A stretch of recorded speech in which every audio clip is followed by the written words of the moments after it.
Before every shift, Officer Deon Joseph goes through the same routine. He knows that once he leaves the precinct, anything could happen. Today, he was barely out of the door when he found someone who needed help. You all right? You need an ambulance? My feet's real up. Can I have the ambulance come look at you? Because look at you. You're sweating.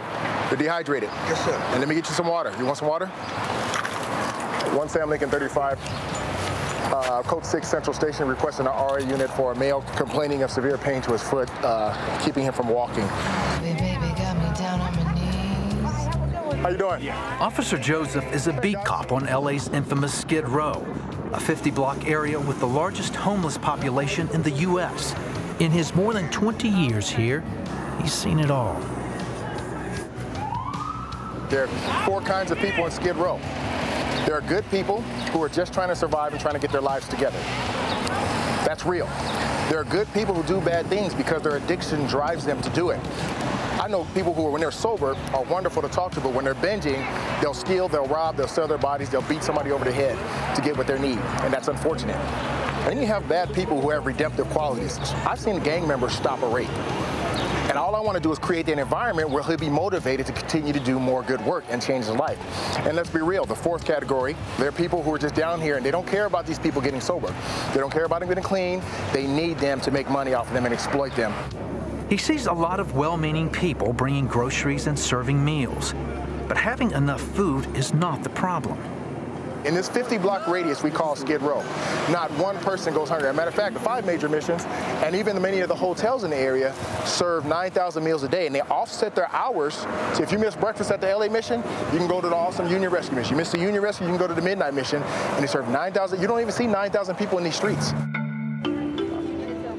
As he walks the sidewalks lined with trash, makeshift tents, and cardboard shelters, he sees a more serious problem. Officer Joseph, working Skid Row for 17 years, knows that when somebody sits on the sidewalk, they're open to crime, or they're doing so to commit crime, or preparatory to destroying themselves with their drug of choice. And that's what needs to stop. These people are allowed to acquire so much property on the sidewalk, and if they claim it, we can't do anything about it. And that's the perfect environment for the gangsters to use the people on the sidewalk to say, here, hold my dope, hold my gun, hold my weapons. People need to get real about what's happening here. The folks here know him, not only as a police officer, but as someone who cares. Hey, sweetheart, how you doing? He helps where he can. I do for the Good. What about the shower in there. Okay. Wednesdays and Thursdays. Hey, I'm working on a program to try to get some people jobs. That's later. I'm gonna tell you about the later. It's a baby right now. Work right now? So I started establishing these relationships with these people where they became like my family, where many of them, some of them call me Deon. They don't even call me Officer Joseph. The way that I police with these people, the way I treat them, it pleases my Father in heaven because I'm fair to them. I don't care if you're black, white, I don't care if you're Muslim, Jew, gay, straight, I don't care who you are. If you need justice, I'm gonna be fair to you and I'm gonna work hard for you. I'm gonna work hard for you, and they know that. Deon learned that compassion from his parents. They took in 41 foster kids over the years and taught him to treat everyone with love and respect. And I watched my mother and father in a non-patronizing way show love to these people from a place they didn't expect it, because what was happening in their homes? They were being abused, they were being beaten, they were being sexually assaulted, they were homeless. So they weren't used to that unconditional love that my parents gave them. They turned their lives around while they were with them. It's ironic that as a rookie coming out of the police academy, he would have taken any assignment, except this one. I went home, got on my knees and said, Lord, please don't send me to that godforsaken place. That was one of the few times he didn't answer my prayers. I mean, he had his reason, obviously. Even though he could be a cop anywhere in LA, 1 Sam Lincoln 35, I'm code 6 for 29. He chooses to stay on Skid Row, no matter how hard it might be. I do get overwhelmed sometimes, but that's when I take the time and realize why I'm here. You know, because for every 5 people that I see dying out here on the sidewalk, using drugs, destroying themselves, there's always going to be that one that comes back to me and says, thank you for being here. Thank you for doing what you do. Ultimately, he knows it's through prayer and his faith in Jesus Christ that gets him through the day and defines how he represents God, the LAPD, and the community he protects and serves. Been missing you. I've been missing you too. You got my favorite shirt on. Some people want me to pray for them in the streets. I got in trouble for it a couple times. But I always feel like if I'm treating the least of those as if they're royalty, as Christ would, I want to show these people love from a place they didn't expect it. And that to me is how I honor Christ. And to me, it's saving people. It's saving people's lives. One Sam Lincoln 35, were you able to raise from one Sam Lincoln 29? I absolutely love that story. And I love what he said, how he is treating these individuals on the street who are, you know, castaways, really, you know, by society. He's saying how I treat them, it pleases my Father in heaven.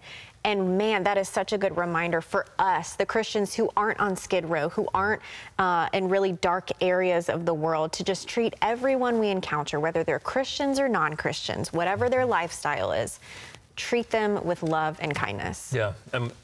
Of course, one thing Deon said, which we can't lose sight of, is the fact that he prayed, all right, Lord, there's, I think he said, I'll go anywhere but there. And a lot of times, I think people watching have experienced this. You probably have too. It's the things that we say, God, no, please, not this. Don't send me there. And the Lord brings us out of our comfort zone and says, all right, you're going to grow more than you ever thought you could, and you're going to bless people as a result. Sometimes we think life is all about us, but Deon clearly shows us it's about other people. And he said, I treat them like family. Yeah. I mean, how often do we pass by the one on the street? We don't really think how they got there, what type of relationships got severed, what kind of maybe bad decisions did they make, some things that weren't even their fault, and they wind up in that situation. Can we invest in them, even just with warmth and love in some capacity? Yeah, definitely. And as I was watching that, I was reminded of the scripture where Paul is basically saying, you know, if you speak in tongues, if you do all these miracles, even if you burn at the stake for Jesus, but you do not have love, you're not representing Jesus. And I just think that's such a reminder for us, again, to no matter who the person is, no matter what they've done to you, whoever they are, just treat them with love and kindness. And we as Christ followers have no credibility if we don't have a loving heart. I mean, we just simply don't. Yeah, they're supposed to know us by our love. And Deon's a hero. Yeah. Absolutely. Absolutely. Hey everyone, I'm Ashley Key. Thank you so much for watching this video. Be sure to like, subscribe, and hit the notification bell so we can reach more people with encouraging content like you just watched, and so you never miss a beat. See you next time, and God bless.